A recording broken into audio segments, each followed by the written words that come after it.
Hi అండి, welcome to Anusha Bobby channel. నేను ఈరోజు మీ అందరికీ కొబ్బరి చున్నీ లేదా కొబ్బరి లడ్డు ఎలా తయారు చేసుకోవాలో చూసేద్దాం రండి.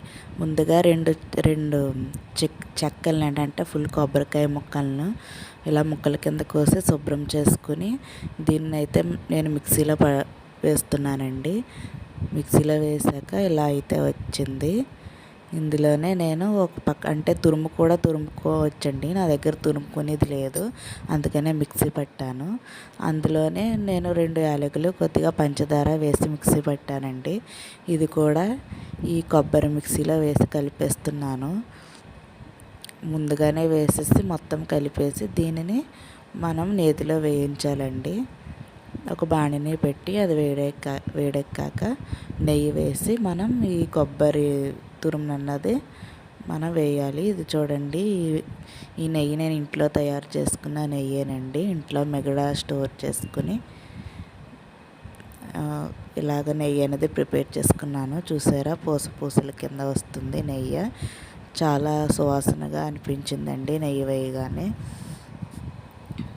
ప్లీజ్ నా ఛానల్ని సబ్స్క్రైబ్ చేసుకుని చూడండి. మీరు సబ్స్క్రైబ్ చేయడం వల్ల నాకు మరింత మోటివేషన్గా అయ్యి మరికొన్ని వీడియోలు పెట్టడానికి ట్రై చేస్తాను.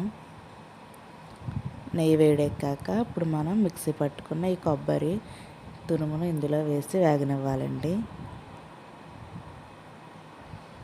వేసేసాను. దీన్ని ఒక 5 మినిట్స్ మనం అటు ఇటు తిప్పుతూ వేగనివ్వాలంటే కొంచెం లైట్ బ్రౌన్ కలర్ వచ్చే వరకు వేగనివ్వాలి.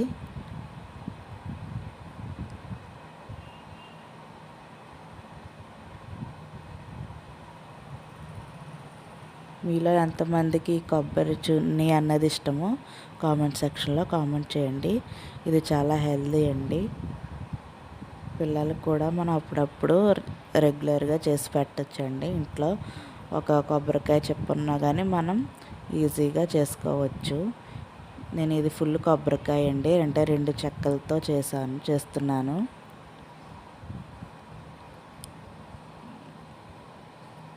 చూసారా, కొంచెం లైట్ బ్రౌన్ కలర్లో అయితే వేగింది. మీరు ఇంకా బ్రౌన్ కలర్లో వేగాలంటే వేపుకోవచ్చండి. ఇప్పుడు దీన్ని ఒక ప్లేట్లో పెట్టేశానండి, పక్కకు తీసేసాను. ఇప్పుడు మనం పాకానికి నేను ఒక ఫుల్ కొబ్బరికాయకి ఒక 1/2 కేజీ బెల్లాన్ని అయితే తీసుకున్నానండి. బెల్లం తురుముకునన్నా వేసుకోవచ్చు, లేదా ఇలా ముక్కల కింద చేసన్నా వేసుకోవచ్చండి. తురుము అయితే చాలా ఈజీగా పాకం అయిపోతుంది. నేను ముక్కల కింద చేసి వేసాను. ఇది కరగడానికి కాస్త టైం పడుతుంది అంతేనండి. ఈ బెల్లం ముక్కల్లో కొద్దిగా వాటర్ వేసానండి. ఇది ఒక స్లో ఫ్లేమ్లో మనం ఒక 5 మినిట్స్ ఉంచితే ఈ ముక్కలన్నీ కరిగిపోతాయండి. చూసారా, బెల్లం ముక్కలు అన్నది కరిగిపోయింది. లాస్ట్ చిన్నది ఉంది, ఇది కూడా కరిగిపోతుందండి. మళ్ళీ మనం ఒక 10 మినిట్స్ స్లోలో పెట్టి అలా ఉంచేస్తే మనం ఈ కొబ్బరి లడ్డుకి కావాల్సిన పాకంలో అయితే తయారవుతుంది. 5 మినిట్స్ తర్వాత చూసారా, పాకం అన్నది చిక్కబడింది. ఇది మరీ తీగ పాకం వచ్చేలా అవసరం లేదులేండి. మనం టెస్ట్ చేసుకోవడానికి కొంచెం పాకాన్ని ఒక ప్లేట్లో తీసుకుంటే అది బాగా పాకుపోకుండా అక్కడే ఉంటే మనకి సరిపోతుందండి. చూసారా, ఈ క్వాంటిటీలో అయితే సరిపోతుంది. ఇది ఎటు కదులుతలేదు, మనం వేసిన పాకం అలాగే ఉంది. ఇప్పుడు ఇందులో మనం ఈ కొబ్బరి తురుము అన్నది ఇందులో వేసేస్తామండి. చూసారా, మొత్తం వేసేసాను. వేసాక ఈ బెల్లం పాకంలో ఈ కొబ్బరి తురుము అన్నది బాగా కలపాలండి. ఈ బెల్లం పాకంలో కూడా ఈ కొబ్బరి అనేది బాగా ఉడకాలన్నమాట. అప్పుడే మనకి కొబ్బరికి బాగా పాకం అన్నది పడుతుంది.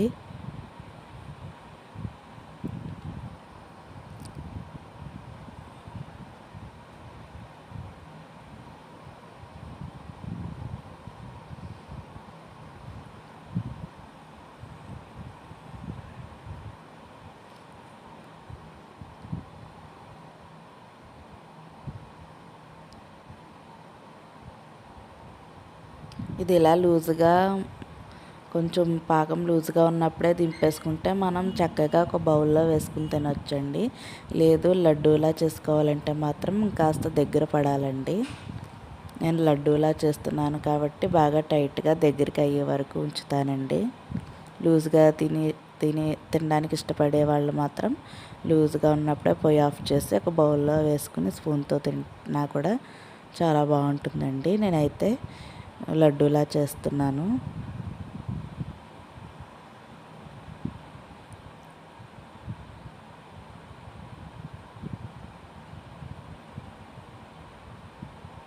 చూసారా, పాకం అన్నది బాగా దగ్గర పడిపోయింది. ఇప్పుడు నేను పొయ్యి ఆఫ్ చేసి దీన్ని ప్లేట్లో తీసుకుని ఫ్యాన్ కింద చల్లారి పెట్టేస్తానండి.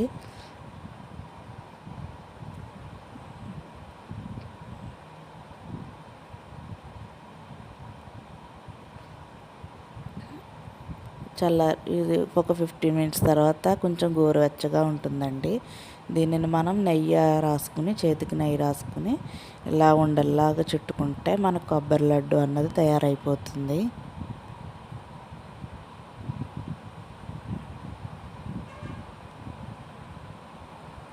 ఇంకా నాకు గోరువెచ్చగా ఉందండి, బాగా చల్లగా అయితే అయిపోలేదు.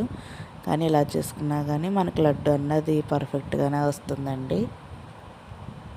మనం ఎంత సైజు కావాలో అంత లడ్డూలు చేసుకోవచ్చండి. మా ఇంట్లో చిన్నపిల్లలు ఉన్నారు కాబట్టి నేను చిన్న చిన్న లడ్డూలే చేస్తున్నాను.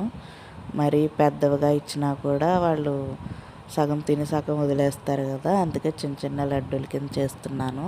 చూసారా, చూస్తుంటేనే నోరు ఊరిపోతుంది కదా. మీరు కూడా తప్పకుండా ట్రై చేయండి. ట్రై చేసి ఎలా ఉందో కామెంట్ సెక్షన్లో కామెంట్ చేయండి. నా ఛానల్ సబ్స్క్రైబ్ చేయడం మాత్రం మర్చిపోకండి. ఇవి చూడండి, లడ్డూలు చేస్తున్నప్పుడే నాకైతే ఈ నెయ్యి వాసనతో లడ్డూలు అన్నది చాలా నోరు ఊరినట్టు అయ్యిందండి. చాలా బాగా వచ్చాయి. టేస్ట్ కూడా బాగా బాగుంది. బెల్లం కూడా సరిగ్గా క్వాంటిటీ సరిపోయిందండి. మీరు కూడా తప్పకుండా ట్రై చేయండి. నా వీడియోస్ చూసినందుకు థ్యాంక్స్ అండి. Thanks for watching. బాయ్.